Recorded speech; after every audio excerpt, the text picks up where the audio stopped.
नमस्कार दोस्तों, welcome back to my channel friends. मैं आप सबका अपने चैनल स्टॉक्स फॉर लाइफ पे बहुत स्वागत करता हूं। Welcome to STFL family.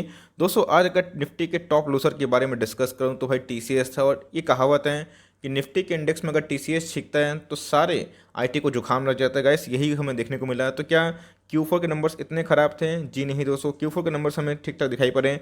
तो उसके बाद भी गिरावट क्यों हुई, कितना गिर सकता है, और खासकर टॉप 7 से 8 ब्रोकर्स का क्या टारगेट दिखाई पड़ रहा है। और आपको दोस्तों इस ऑपरेटर गेम में नहीं काम करना है, नहीं फंसना है। इसके पहले हमने Q1 में Q2 में सेम गेम देखा और दोस्तों 2000 से शेयर जो है वो 3000 पे जा चुका था। तो ऑफकोर्स कहीं ना कहीं एक न्यूज़ है जिसकी वजह से ये गिर रहा है। तो न्यूज़ क्या है, क्या हमें देखने को मिल रहा है और एनालिस्ट का क्या माना जाए, और दोस्तों हम लोग क्या इधर पर रणनीति बनाना है। बिकॉज टीसीएस हमारे कोर पोर्टफोलियो का स्टॉक है, क्या बेच के निकल जाए, गिरावट और इंटेंस होगी। चलिए गाइस, वीडियो में अनबायस्ड होकर शेयर करूंगा अपना व्यूज़ और आगे की रणनीति। चैनल फर्स्ट टाइम होंगे सब्सक्राइब कर सकते हैं इस तरह क्वालिटी कंटेंट को सबसे पहले एक्सेस करने के लिए। Now without delaying any further time let's begin. तो गाइस, आप देख सकते हैं क्लियर कट आज हमें तकरीबन 4% गिरावट देखने को मिल रही है। और सही में अगर टीसीएस जैसा बड़ा दिग्गज कंपनी जिसका मार्केट कैप 11 लाख करोड़ से ऊपर है, अगर वो 4% गिरता है तो अपने आप में दोस्तों ये बहुत बड़ी गिरावट बन जाती है। और निफ्टी में इंडेक्स में इसका अच्छा खासा वेटेज होने की वजह से वो इंडेक्स को भी नीचे ट्रैक करने की कोशिश करता है। तो ऑल दो आज बैंक ने अच्छा परफॉर्मेंस किया है, लेकिन आईटी के सारे स्टॉक्स ने दोस्तों जुकाम दिखाया। अगर आप देखें तो आज के लो की बात की जाए तो 3100 का लेवल दोस्तों ये टूट चुका था। लेकिन अच्छी बात यह है कि उसके ऊपर हमें क्लोजिंग देखने को मिल रही है। सिर्फ ऐसा नहीं दोस्तों कि टीसीएस का ही बुरा हाल है। अगर आप देखें तो इन्फोसिस, एचसीएल टेक, विप्रो, एम्फेसिस, एलएनटी इन्फोटेक, टेक महिंद्रा, सारे दोस्तों हमें बीट करते हुए देखने को मिल रहे हैं। At last but not list में अगर आपको टीसीएस का नाम दिखाई पड़ रहा होगा। और कॉफॉग लिमिटेड की बात की जाए तो वो दोस्तों सबसे वोस्टली हमें हिट देखने को मिला था इन द आईटी सेक्टर। तो गाइस, अगर कल के बारे में डिस्कस करूं तो कल इनके आए थे Q4 के नंबर्स। मार्केट बहुत ही अनुमान लगाया था कि अच्छा होगा और सही में अच्छा हुआ।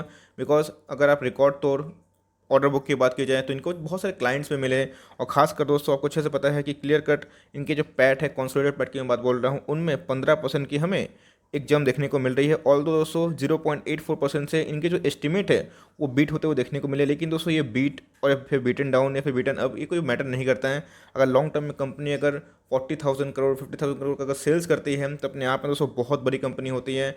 और 9,000 करोड़ का अगर आप कोई पैट भाई शो कर रहा है तो अपने आप में बहुत बड़े नंबर्स होते हैं। ऑल दो सो मार्केट को हमेशा ज़्यादा अनुमान होता है क्योंकि बहुत सारे न्यूज़ हैं कि आईटी अच्छा करेंगे, आईटी अच्छा किया भी। लेकिन अगर आप देखें तो एस्टीमेट थोड़ा सा बीट होने की वजह से आज शेयर में धुलाई हो गई। लेकिन इन्होंने दोस्तों फाइनल डिविडेंड भी ओके कर दिया 15 रुपये का।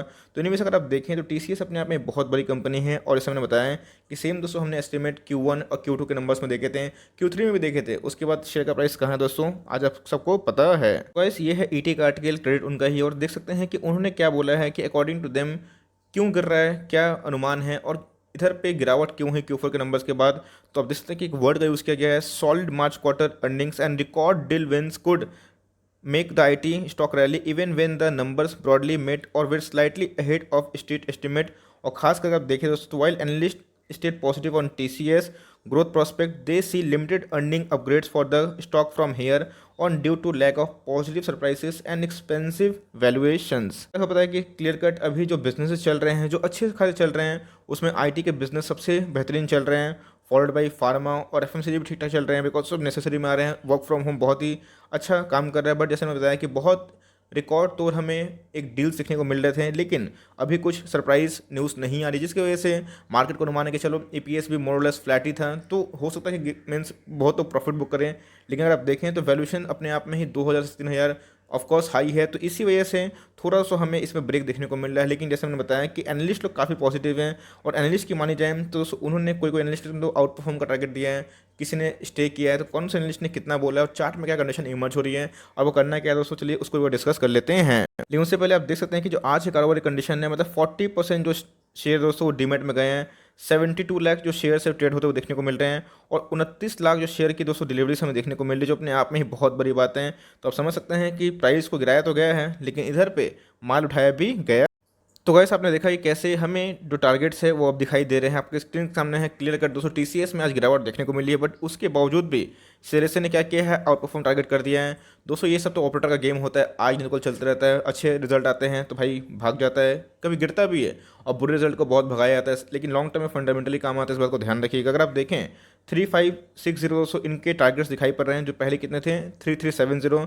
अगर आप देखें दोस्तों तो अपने आप में ही टारगेट्स बहुत ही बड़े हैं, इस बात को नोट करके चले। मतलब रिजल्ट अच्छे आए हैं, गिर रहा है, लेकिन उसी में टारगेट बहुत रेस हो गए हैं। तो सीएलएसए ने टारगेट को आउट परफॉर्म किया है। गोल्डमैन सैक की बात की जाए दोस्तों, तो उन्होंने भी एक टॉप क्लास टारगेट दिया है, जिधर से भी अच्छा खासा 400-500 पॉइंट की अपसाइड दिखाई पड़ रही है। 3646 और रेटिंग क्या है दोस्तों, हमें 22 देखने को मिल रहा है। क्रेडिट स्विस की बात की जाए तो उन्होंने दोस्तों क्या किया है, टैगलाइन आप देख सकते हैं, जो रेटिंग है वो रेटिंग को बढ़ा दिया है और 3750 को रेटिंग दे दी है। मैक्वायरी के बारे में डिस्कस करते हैं, देखते हैं कि उन्होंने भी आउट परफॉर्म का टारगेट बताया है। और उनके दोस्तों जो रैशनल है, रैशनल क्या है, रैशनल पढ़ूंगा तो बहुत ही टाइम लग जाएगा, बट आप देख सकते हैं कि उन्होंने भी क्या कर दिया है, जो टारगेट को रेस करके आउट परफॉर्म बताया है। सिटी की बात की जाए दोस्तों, तो उन्होंने क्या किया है, अपने जो रेस को टारगेट कर दिया है। पहले 2870 था, अभी कितना हो चुका है 2935। तो मतलब मोर ऑर्डर्स अगर आप देखें तो हमें सब में तो टारगेट में अपग्रेड देखने को मिल रहा है। लेकिन इधर पे जो कैपिटल है, एक ब्रोकर का फर्म दौलत कैपिटल, उन्होंने क्या किया है, टारगेट को रिड्यूस कर दिया है। टारगेट कितना दिया है दोस्तों, 3370 का दिया है। मोतीलाल ओसवाल के बारे में डिस्कस करें तो आप देख सकते हैं दोस्तों कि इधर पे न्यूट्रल टारगेट देखने को मिल रहा है, वो 3250 के लगभग दिखाई पड़ रहा है। अगर आप देखें जेपी मॉर्गन, तो अपने आप में ही जो 3640 और रेटिंग क्या है ओवरवेट। तो अगर आप देखें तो मोर लेस मैक्सिमम दोस्तों आपको टारगेट देखने को मिलेंगे, या तो ओवरवेट है या फिर आउट परफॉर्म है। और खासकर जितने भी ग्लोबल ब्रोकरेजेस फर्म हैं, उनका दोस्तों टीसीएस पे बहुत ही भरोसा है। उनके ऑर्डर बुक काफ़ी अच्छे हैं और खासकर दोस्तों बहुत ही हेल्दी अर्निंग्स दिखाई पड़ते हैं। तो बट अगल बगल देखें तो कोई कोई टारगेट को न्यूट्रल भी किए हैं। तो मेरे हिसाब से दोस्तों बहुत ही पॉजिटिव कमेंट्री है। अगर आप ब्रोकरेज के फर्म से देखें, मीन्स उनके व्यू से देखें, तो मेरे हिसाब से दोस्तों रिजल्ट खराब नहीं थे, काफ़ी बेहतरीन थे। और आपको दोस्तों पैनिक सेलिंग नहीं करना है, क्योंकि टीसीएस कोई छोटी मोटी कंपनी नहीं है। आप समझ सकते हैं कि बहुत बड़ी कंपनी है। और आप देख सकते हैं कि अगर टाइम देते हैं तो ऐसी कंपनी कॉन्सोलेशन करते हैं। 1 साल दोस्तों टीसीएस ने कॉन्सोलेट किया था, उसके बाद टीसीएस ने गिरावट दर्ज करी, उसके बाद भागा भी। हाँ, इस बात को मैं डिनाई नहीं कर सकता कि वैल्यूएशन हाई नहीं हुए हैं, लेकिन लॉन्ग टर्म तक बने रहेंगे गाइस, तो ये गिरावट होते रहती है, आम सी बात है। अब तो दोस्तों ये आम सी बात लगने लगी है। लॉन्ग टर्म में आपको मुनाफा ज़रूर होता है, क्योंकि दोस्तों आप खुद ही देख लीजिए कि हमें 1675 का स्टॉक दिखाई पड़ रहा था 1 साल पहले, उसके बाद 3354 के लगभग दिखाई पड़ रहा था। 11 करोड़ की मार्केट कैप है, means lakh in rupees crore नहीं दोस्तों, तो 11 लाख करोड़ की मार्केट कैप है। मतलब अपने आप में बहुत शानदार कंपनी है। और आप देख सकते हैं कि डिविडेंड जो यील्ड है वो 2.5% के लगभग, आप समझ सकते हैं बहुत बड़ी बात है। कोई अगर 2-2.5% का डिविडेंड यील्ड है तो अपने में बहुत अच्छी बात है। और आप देख सकते हैं कि पिछले कुछ समय से जो उस पर तेजी आई है, वैल्यूएशन दोस्तों सही में थोड़ी सी महंगी हो चुकी है। और इसी वजह से आप देख सकते हैं कि आज हमें एक गैप डाउन ओपनिंग देखने को मिली और उसके बाद गिरावट इंटेंस हुई और एक क्लियर कट ऑपरेटर का गेम, जिसकी वजह से आज सारे आईटी के स्टॉक्स भी दम तोड़ रहे थे। बट मेरे हिसाब से जैसे मैंने बताया दोस्तों कि सब लॉन्ग टर्म का स्टॉक है। और आप देखते हैं कि मीडियन पे हमें रिक्लेम करते हुए देखने को नहीं मिला, तो मे भी आने वाले टाइम में एक कॉन्सोलेशन रहे। लेकिन 3200 200 इनके अल्टीमेट बहुत ही अच्छे सपोर्ट, या फिर 3150 3200 आप समझ सकते हैं। अगर तोड़ना होगा 3000 को, तो इसके दोस्तों इसको एफर्ट चाहिए, क्योंकि आज आपने देखा कि 3100 मीन्स 3000 के नीचे जाने की कोशिश तो किया भी नहीं, 3100 के लगभग को रिक्लेम भी कर लिया। तो मेरे हिसाब से अगर आपको डाउन साइड मिलता है तो टीसीएस में बिंदास माल उठाइए for long term, because long term से ये सब स्टॉक डेट फ्री कंपनी है। और आपको पता है कि ये सब जितना प्रॉफिट नहीं करते हैं, बहुतों को तो मार्केट कैप भी नहीं होते, समझ सकते हैं तो कितनी बड़ी कंपनी है। तो शॉर्ट टर्म वोलेटाइल मूवमेंट से डरना नहीं है। और कभी भी आपको ये स्टॉक 3000 के नीचे मिल रहे हैं तो गाइस ऐसे स्टॉक को दबोच लेना है, बिकॉज स्टॉक मार्केट है तो आपको पता है कि मार्केट में बहुत खेल चलता है, ऑप्शंस में काम होता है, बहुत इधर प्रीमियम खाया जाता है। तो ऐसे ही स्टॉक दोस्तों लॉन्ग टर्म में 100% परफॉर्म करेंगे और रिजल्ट बहुत ही पॉजिटिव थी। तो इधर पे शॉर्ट टर्म में वोलेटाइल मूवमेंट रहेगा, लेकिन लॉन्ग टर्म में होल्ड करते हैं आपको मुनाफा ज़रूर होगा। इसलिए दोस्तों मैंने बताया कि टारगेट्स क्या हो रहे हैं, और आपने देखा कि 40% के अप्रॉक्स हमें डिलीवरी देखने को मिल रहे हैं इस फॉल में भी। तो समझ सकते हैं कि इधर पे क्या रेटिंग है और क्या मस्त इसका डिमांड है। तो आने वाले कल में अगर इसको होल्ड करते हैं तो आने वाले 1 साल में गाइस मुझे अभी भी लगता है कि 4000 की मार्क को पार कर सकता है। इतना गाइस इस कंपनी में पोटेंशियल है। चूँकि कोरोना वायरस बढ़ रहे हैं तो इनके ऑपरेशन चलेंगे। अब मार्केट को कुछ ज़्यादा उम्मीद है, फिर से कुछ अच्छा न्यूज़ आ जाएगा तो फिर से भाग जाएगा। तो टाइम मत कीजिए मार्केट को, नहीं लिए हैं ऐसा डे दोस्तों आपके लिए वेलकमिंग का ऑप्शन हो सकता है, और नहीं लिए हुए तो आराम से उठा सकते हैं। बट लॉस में कहीं मत बेचिएगा, प्रॉफिट कम हुए हैं आई अंडरस्टैंड, बट टाइम दीजिएगा। ये स्टॉक दोस्तों आपको आने वाले 1-1.5 साल में 4000 के ऊपर भी दिखाई पड़ेगा, इतना इसमें पोटेंशियल है